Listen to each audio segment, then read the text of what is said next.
Hey, everybody, welcome on into the Unabated podcast. We are back from our Super Bowl hiatus, and as attentions turn to March Madness, we are here today with analyst David Hess from TeamRankings and PoolGenius to break down how the PoolGenius tools can help give you an edge when filling out your brackets, doing your Calcutta auctions, or just making your bets against the book this March Madness season.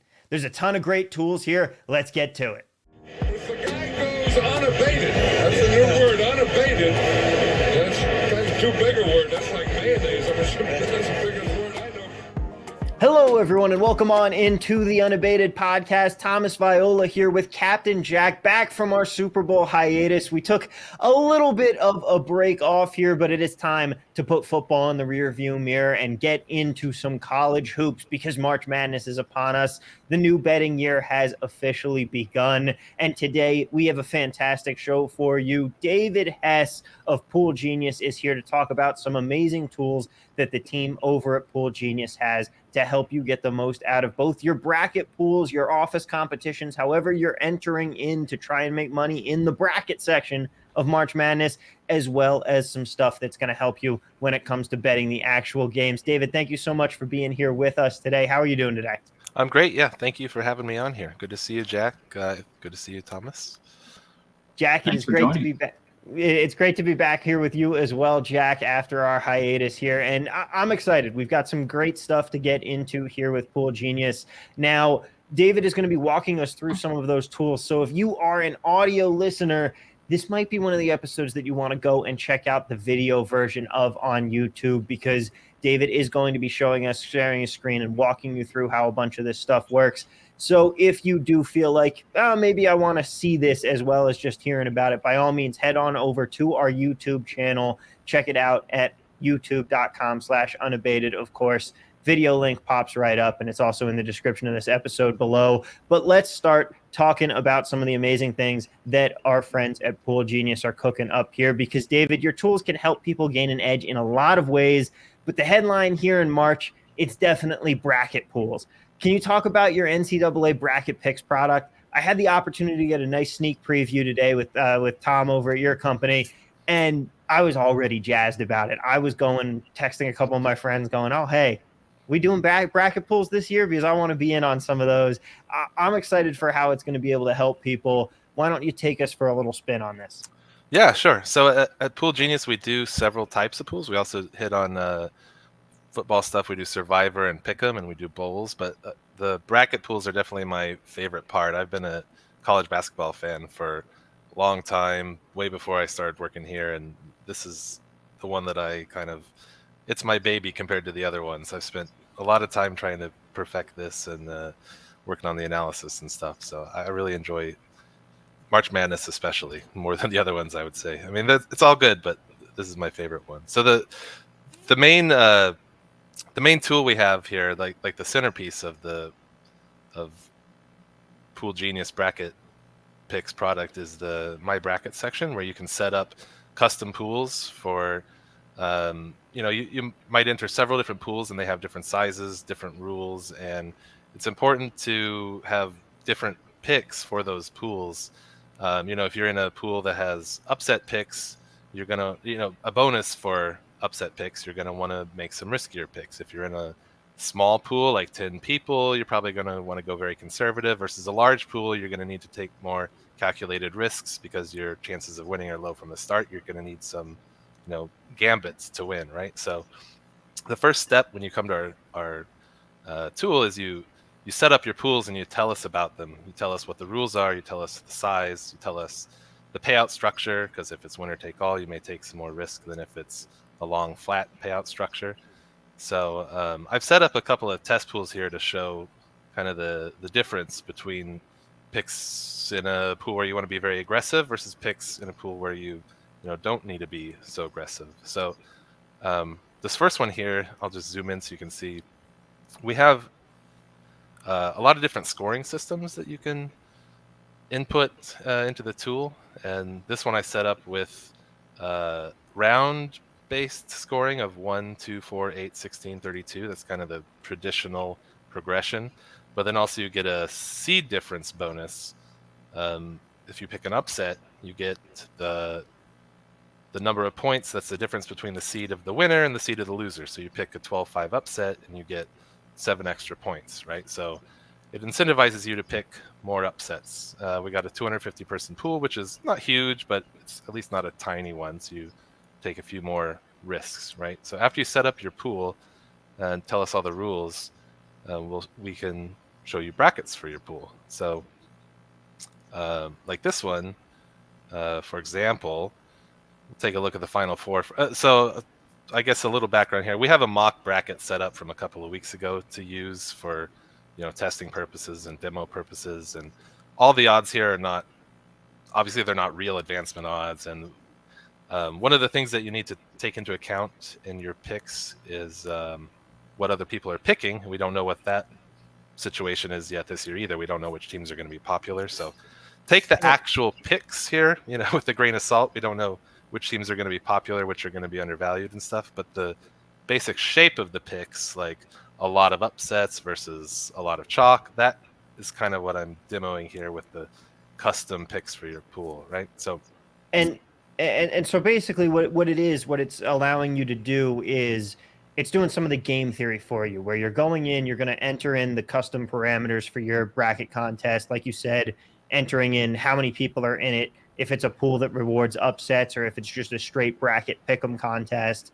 And it's taking into account what the odds and what the pick rates are going to be for some of these teams once we actually have some of that data, like once ESPN and Yahoo brackets start getting filled out. It's allowing you to take all of that, and it's basically doing the game theory work for you, right, Jack? Yeah, that's what it looks like. And I think that's very important. When you're up against a large group of people, variance is your friend, right? When you're up against maybe just you versus your buddy, well, then you probably want to try to pick who's really going to win the game. But if you're going against a massive group of people, man, you got to swing for the fences. So, yeah, that's definitely cool. Let's keep going. Yeah, exactly. Like this one, it's a little bit larger, so there's some sort of value picks in there, but the bulk of this one in a seed upset, an upset bonus pool, a lot of the value here is coming in the early rounds with big seed upsets. So you don't want to just pick the most likely team to win.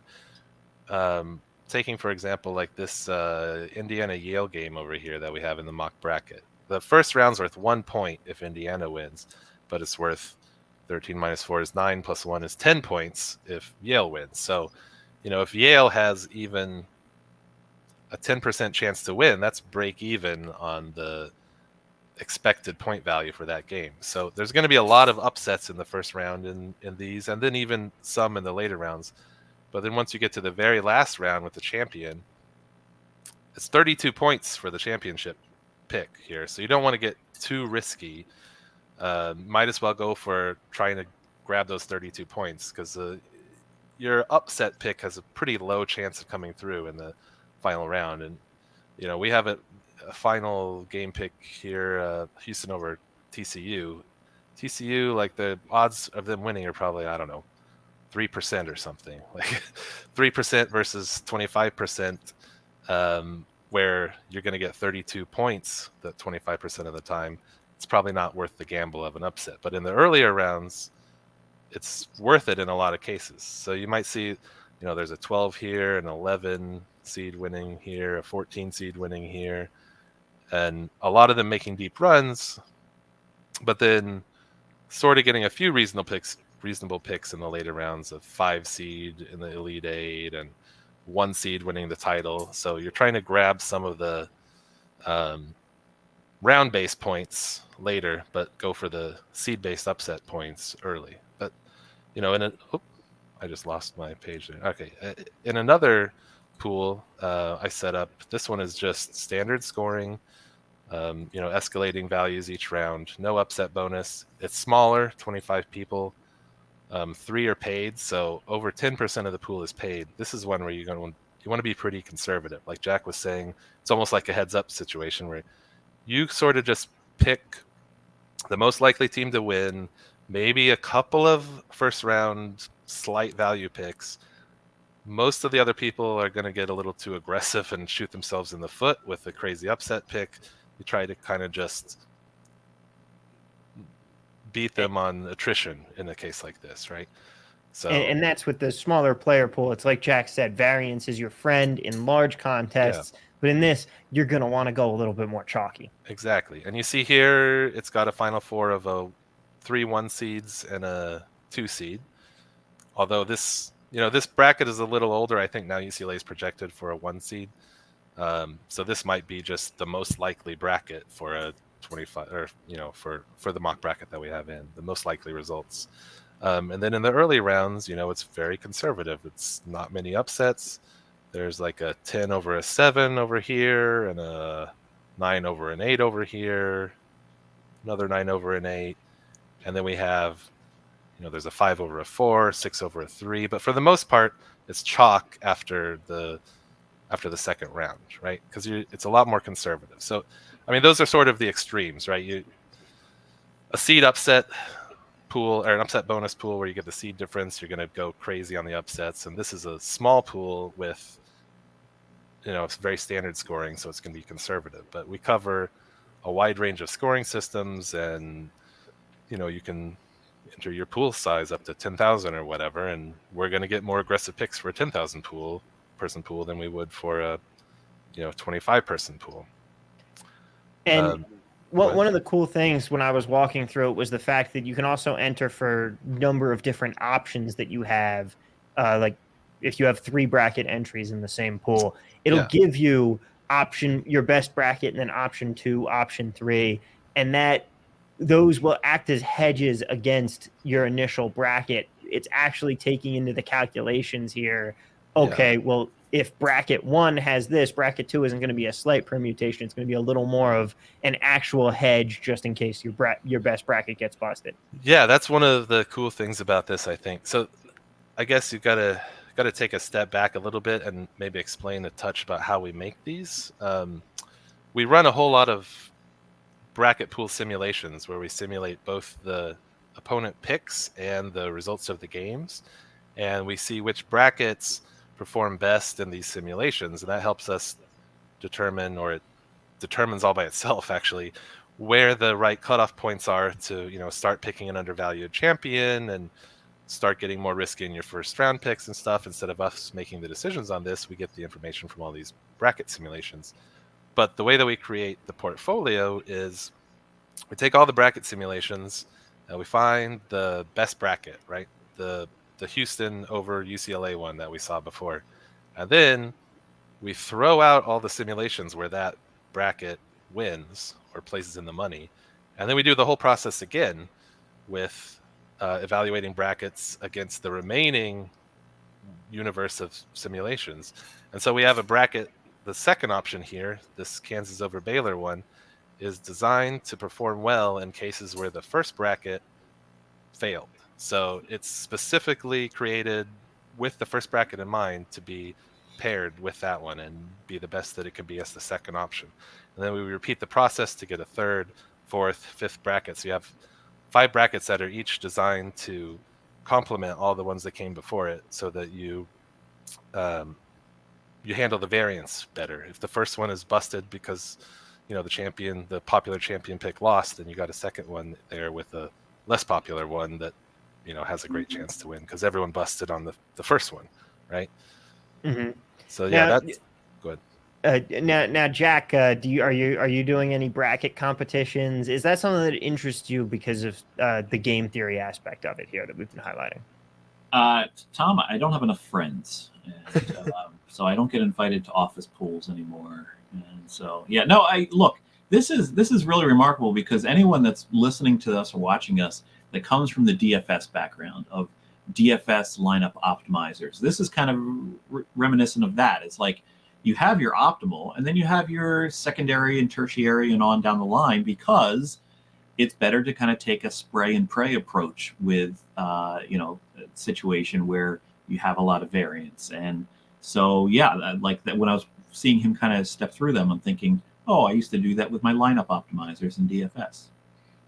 Yeah, and I mean even in a 25 person pool, Our traditional edge in this stuff is maybe 3x, 4x, something along those lines. So, you know, you start a 25-person pool with maybe a 4% chance to win. If you have a 3x edge, that's 12%. You still got a lot of ground to cover on your portfolio options there to increase your chance of winning something this year. I mean, okay, 25-person, you're not usually entering a 5 portfolio Right.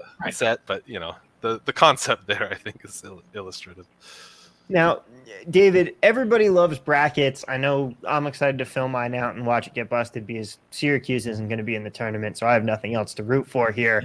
But you guys have some other tools that can help with other types of March Madness pools, as well as what I know our audience likes to hear the most, NCAA tournament betting.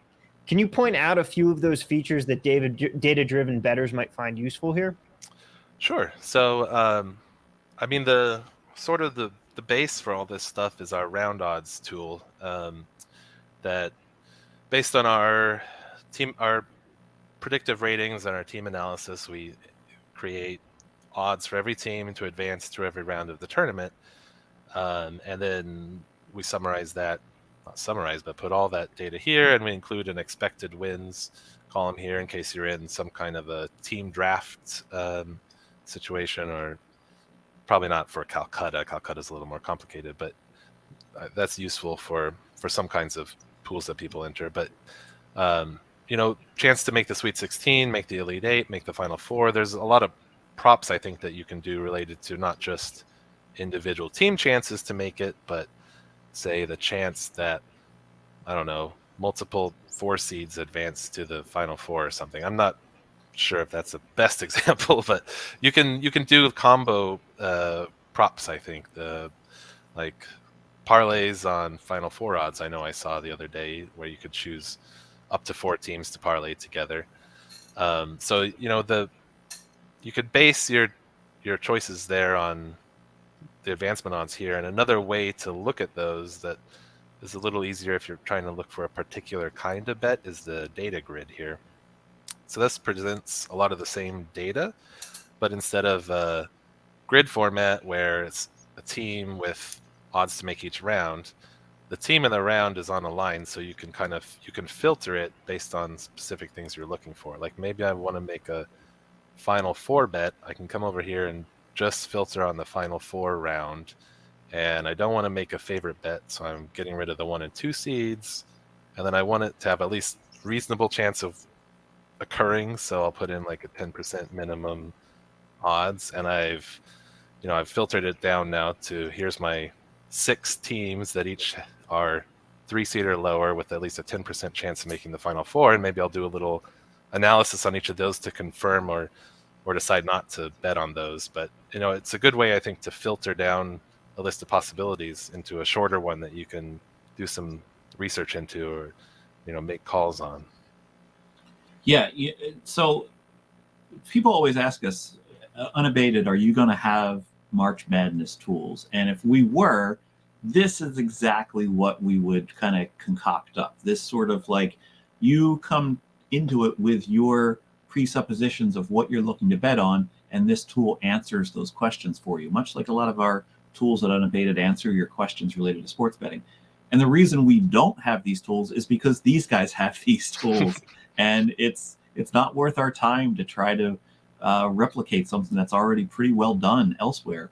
I'm sure there's people watching and listening and going, hey, wait a minute, last year, didn't Unabated talk about team rankings, and didn't they have tools like this? Well, it's really a name change going on here. This is still TeamRankings.com, a venerable source for years and years for all kinds of sports betting data.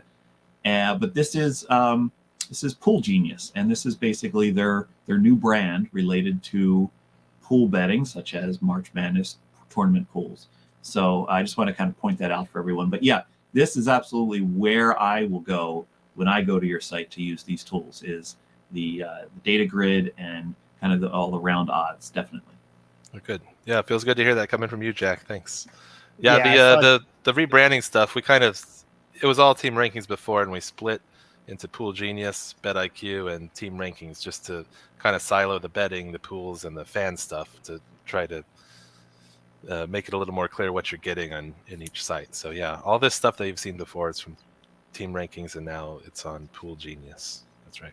You can still get Yes. to it from Team Rankings if that's where you go.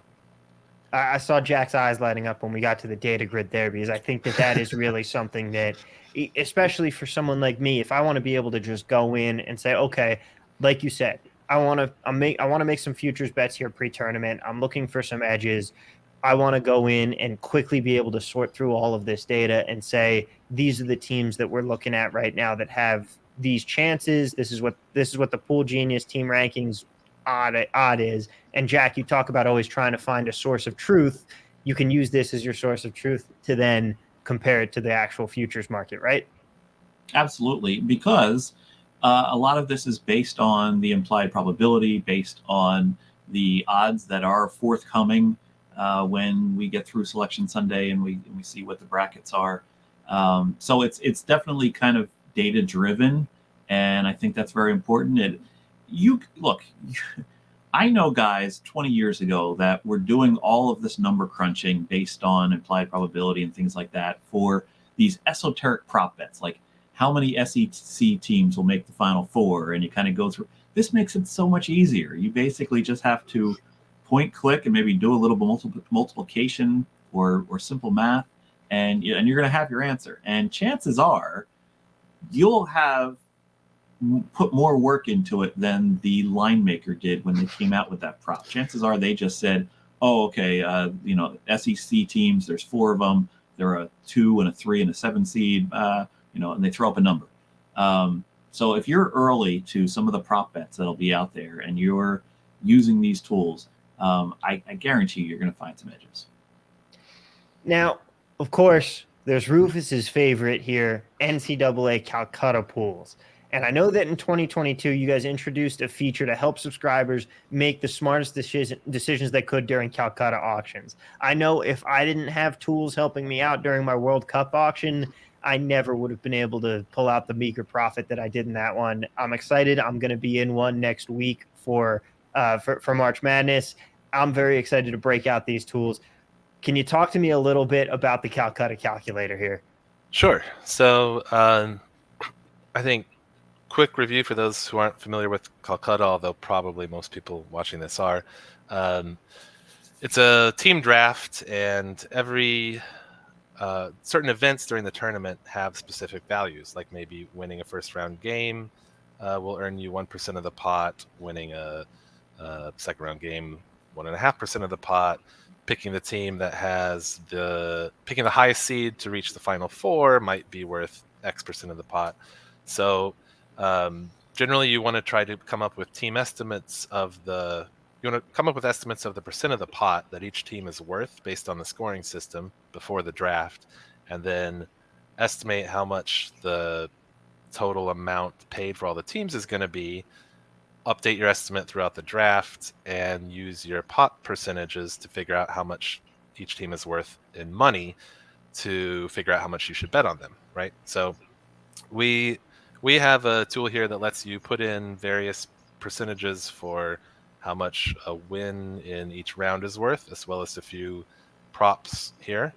And you can come in and change it around. Maybe first round is worth nothing, and second round is a little more. Each of them are, say, a little higher than our defaults here.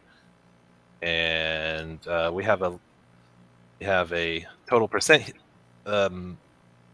indicator here that lets you know if you've got everything adding up to 100 or if you've made a mistake or something. So you change the defaults to whatever the scoring system is for your pool, and you come down lower and you can see team value projections that use those round odds that we had earlier to figure out what the value of each team is projected to be. So the data here is showing last year's tournament instead of our mock bracket.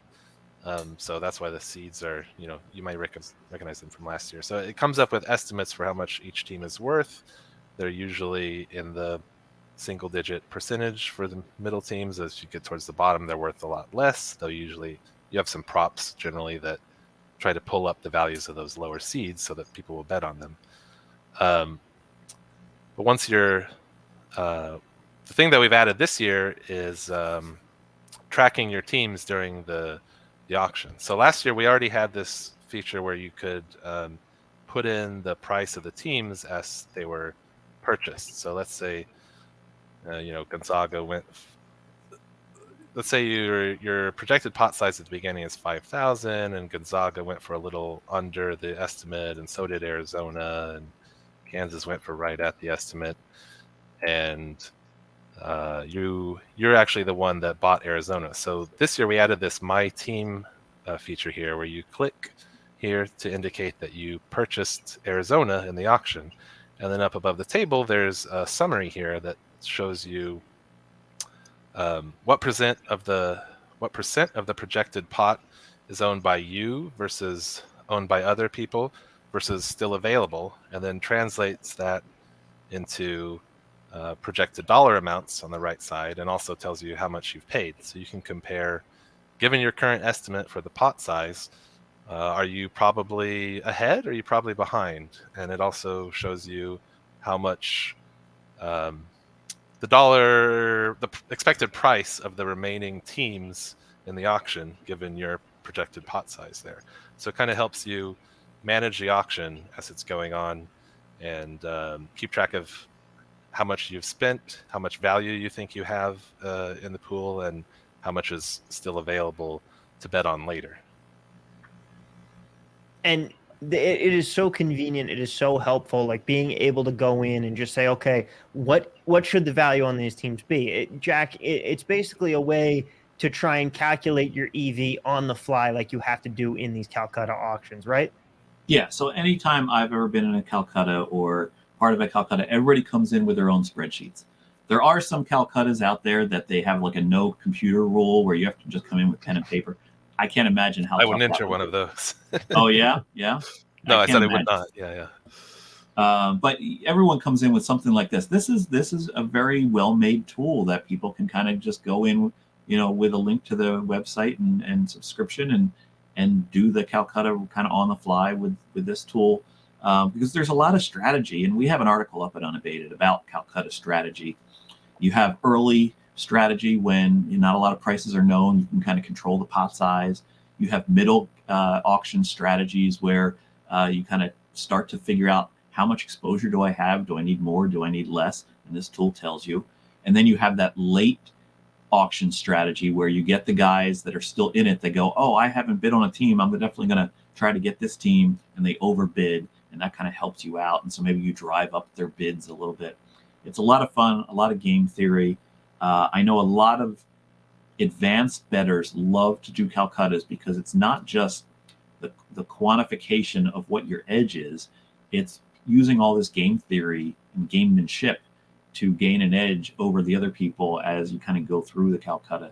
There's various levels of chess that are played in a Calcutta auction.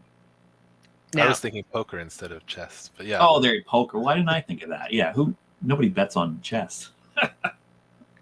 Poker. I mean, let's face it. In our run of circles, Jack, poker not really that common of a game to be talked about, right? Right. Not top of mind. Why am I thinking chess? Man. Now, David, one last question for you here. I know that a lot of our listeners are more on the sophisticated side. They're probably wondering right now what the secret sauce is. What are the one or two big things that makes PoolGenius, that makes these tools unique, and that help that you guys are doing to get an edge that bettors might not or prefer not to do themselves? Now, one of the coolest things that I saw on my little tour of it was this with or without you tool that you're bringing up right here. And that is one of the things a little bit under the hood that you can take us through, right? Yeah, so this is not actually a tool available to customers. It's something that's kind of on our long-term roadmap to productize, but it's how we do our analysis leading up to the tournament. So myself and Jason Lisk are each going to spend, by the time the tournament starts, probably at least 30 minutes to 45 minutes per team, just reviewing game logs, injury information, how the team has performed in various situations, and making adjustments to our raw ratings based on that. And this tool is sort of where we do the bulk of that. we call it our Wowie tool, with or without you, because it allows us to. The basic idea is it allows us to see how a team plays with and without certain players, and then to regress that performance toward a reasonable baseline. Because if a team is without a player, or without a player for 3 games, it's a really small sample, right? You're not just going to say a guy gets injured, misses the last 3 games before the tournament. You're not going to just take the performance in those 3 games as that's how good the team is, right? You need to regress towards some kind of a reasonable baseline. So the general way this works is we have this tool that lists all the games, lists all the players, and we can select specific games that players missed. Actually, a good example this year would be TCU, I think. So I've already done some analysis on them, and that's why some of this stuff is yellow. I've indicated certain games where they were missing Damian Baugh or Mike Miles, who are a couple of key players that missed multiple games. And this tool, you select games to exclude or include in the analysis, and then there's some summary stats, which, again, it's not productized, so it's really difficult to read it just looking at the screen if you don't know what you're looking for. But over here, it's showing us that there were 17 games where both of those guys played, and their average game score, which is it's essentially margin of victory adjusted for opponent and location. It's like a 1-game power rating, essentially. So their average game score with both those guys healthy was 19.8, which, to give you some context, a rating of 20 is pretty much top 5, top 3. It's really good. In 14 games where one of those guys missed time, their rating was 7.0, which is much more mediocre. It's like bubble team or worse. So there's a huge difference in performance of TCU between those 2 situations, where they have the guys healthy and when they don't. So, I mean, we wouldn't use 19.8 as their rating going into the tournament. We're regressing it. Like our preseason rating here was 14.5. So they've been overperforming the preseason rating, and we've found that including the rating at the end of the season in a weighted average still helps some, because there is luck, there's overperformance, and generally your highest outliers do regress back towards expectations some. So we might do a rating for them entering the tournament of something like 18.4 we have here. This is the raw average regressed towards the preseason rating based on how many games are in the sample that we're looking at. So we do this kind of analysis for a little more in depth too. Like, we're not just going to go in and be like, well, these 2 guys missed time, boom, doom, there's their rating. We're going to look into, are these actually good guys? Like, are there other factors that would have led them to over or underperform in those games? Did they have 3-point luck? All this stuff. But we adjust the raw ratings based on analysis that we do in this tool, and then those are our inputs into the bracket simulation that produces the round odds that you saw earlier, and kind of drives everything that's in the tool. And I mean, we don't just look at our own ratings.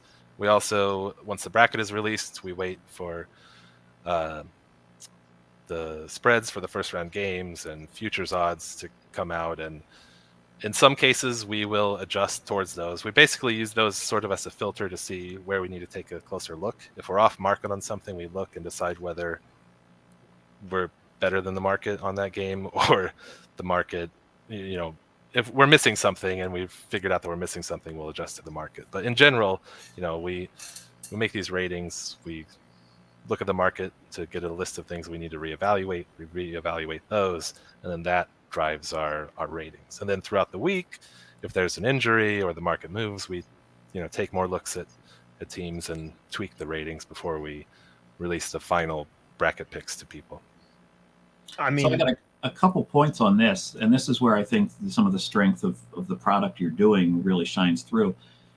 We talk a lot about, at Unabated, we talk about the different ways that you can get an edge at sports betting. And a lot of people that use our products focus on a top-down approach, but a bottom-up approach is also valid. And this is a good example of, you have basketball, which is 5 players on the court at once. The effective removal of one player from the equation of how a basketball team performs is the greatest of any team sport in the United States. In other words, you take one player off the team, and it's going to have an effective removal.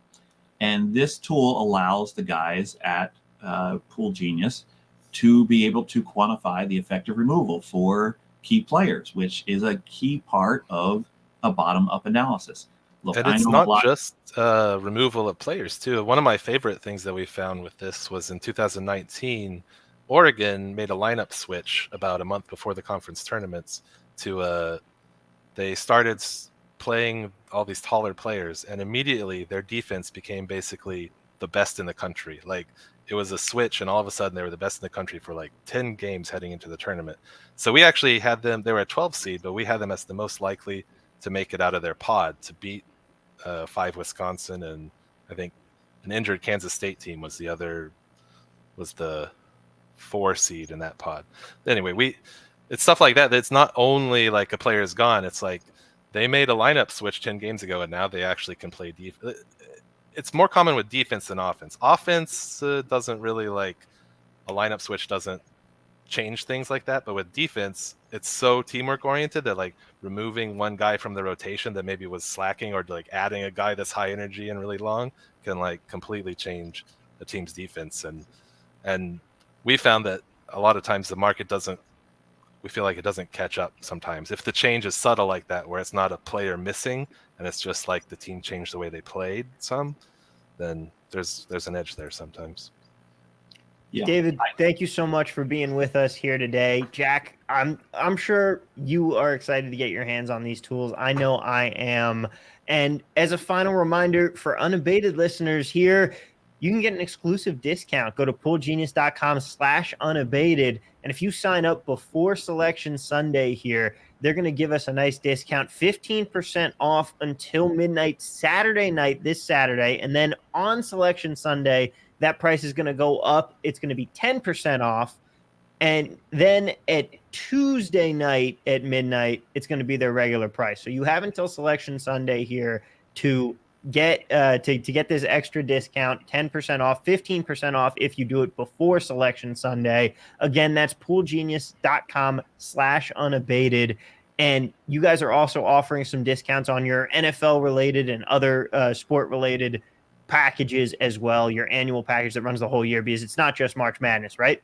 Yeah, we also cover NFL Survivor pools, NFL Pick'em pools, college football bowl pools, and then there's just betting picks throughout the year on NFL, college football, NBA, college basketball, and Major League Baseball. All right. Well, David, thank you again so much. I know we're going to be seeing more of your PoolGenius team here, because on Selection Sunday, we are going to be getting more into the nitty-gritty of the actual teams that are going to be involved here. Take a look at what guys like Rufus and Jack are betting, as well as taking a look at the competition as a whole, trying to find some edges and break some stuff down. Plenty more content coming up on March Madness the rest of this week as well.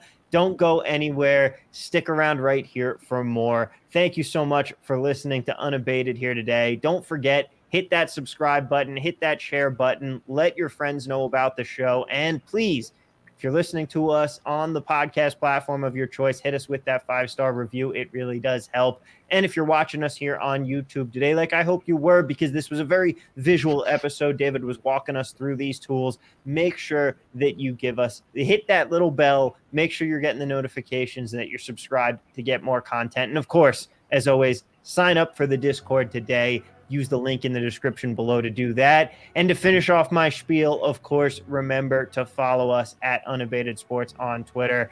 Best of luck to everybody with their March Madness pools. Stick around right here for more analysis as we get into the greatest tournament in sports. We'll see you guys next episode.